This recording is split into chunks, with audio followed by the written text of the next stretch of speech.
IPOs के लिहाज से साल 2025 बेहद शानदार रहा था। एक के बाद एक बड़े आईपीओस आए थे और आईपीओस के जरिए बहुत बड़ी रकम भी जुटाई गई थी।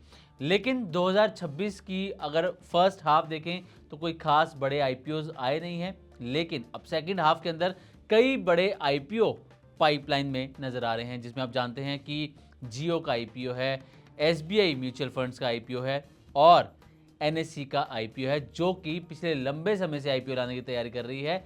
लेकिन अब एनएससी का आईपीओ आने वाला है और अब इस पर एक लेटेस्ट अपडेट भी आया है कि ये आईपीओ का इशू साइज क्या होगा और ये आईपीओ कब लॉन्च होने वाला है और निवेशकों को क्या करना चाहिए, खासकर जो रिटेल निवेशक हैं उन्हें क्या करना चाहिए, कौन इसमें हिस्सेदारी बेच रहा है और क्या कुछ एनएससी की प्लानिंग है, ये हम इस वीडियो में डिस्कस करने वाले हैं। तो चलिए वीडियो की शुरुआत करते हैं।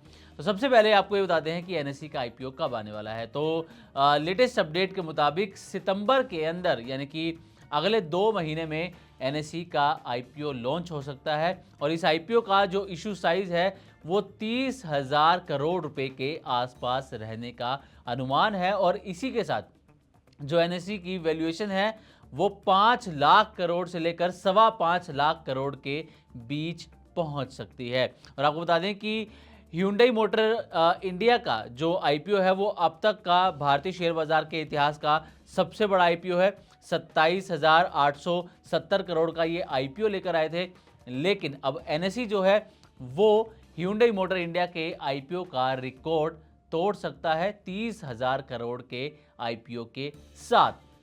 हालांकि कहा यह जा रहा है कि जो जियो का आईपीओ है वो 38,000 से 40,000 करोड़ का हो सकता है। लेकिन खैर वो बात की बात है, अभी जो अपडेट है वो ये कि 30,000 करोड़ का आईपीओ एनएससी का हो सकता है और ये सबसे बड़ा आईपीओ अब तक का हो सकता है। और आपको बता दें कि ये जो आईपीओ होगा एनएससी का, इसमें फ्रेश इशू नहीं होगा, पूरी तरह से ऑफर फॉर सेल ये आईपीओ होने वाला है। यानी कि फ्रेश इशू से एनएससी के पास कोई पैसा नहीं आने वाला। जो मौजूदा निवेशक हैं वो अपनी हिस्सेदारी इसमें बेचते हुए नजर आएंगे। करीब करीब हम कह लें कि 14 करोड़ से ज़्यादा इक्विटी शेयरों की यहाँ पर बिक्री होते हुए आपको नजर आएगी। और इसके लिए अगले हफ्ते से एनएससी जो है ग्लोबल मार्केटिंग भी शुरू कर रही है। ग्लोबल मार्केटिंग के लिए मीटिंग्स कहाँ कहाँ होनी है ये आप जान लीजिए, अगले हफ्ते से ये होने वाली हैं। America, London, Singapore, Hong Kong, middle east और भारत में तो मीटिंग्स होनी ही हैं।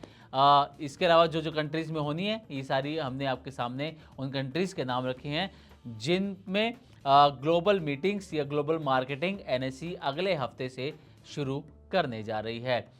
अब अनलिस्टेड मार्केट की भी बात कर लेते हैं, क्योंकि अनलिस्टेड निवेशकों को फ़ायदा मिलेगा नहीं ये भी बड़ी बात है। क्योंकि आपको बता दें कि भारत की सबसे बड़ी अनलिस्टेड कंपनी में से एक इस वक्त एनएससी है और एनएससी के करीब करीब 1.78 लाख शेयर होल्डर्स हैं और इसकी ग्रे मार्केट में एनएससी की वैल्यूएशन देखें, जैसे कि शुरुआत में बताया, वो 5.25 लाख करोड़ रुपए के आसपास बैठती है और इस हिसाब से जो आईपीओ का इशू साइज बनता है वो 30,600 करोड़ रुपए बनता है और इसी के आसपास 30,000 करोड़ 30,600 करोड़ के आसपास इस आईपीओ का इशू साइज हो सकता है और ये भारत का सबसे बड़ा आईपीओ जो है वो बन सकता है। हालांकि इसकी ऑफिशियल हम कहें कि अनाउंसमेंट होना फिलहाल बाकी है।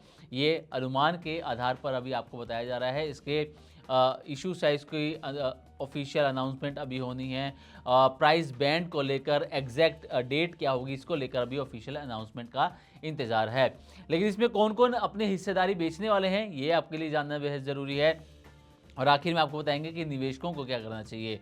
तो जो शेयर होल्डर्स हैं वो मिलकर 6% अपना स्टेक, अपनी हिस्सेदारी इसके अंदर बेचने वाले हैं, जिसमें एसबीआई जो है वो करीब करीब 2.5 करोड़ शेयर यहाँ पर बेचता हुआ नजर आएगा और एमएस स्ट्रेटेजिक जो मॉरिशस की कंपनी है ये 1.5 करोड़ से ज़्यादा अपने शेयर यहाँ पर बेचती हुई नजर आएगी।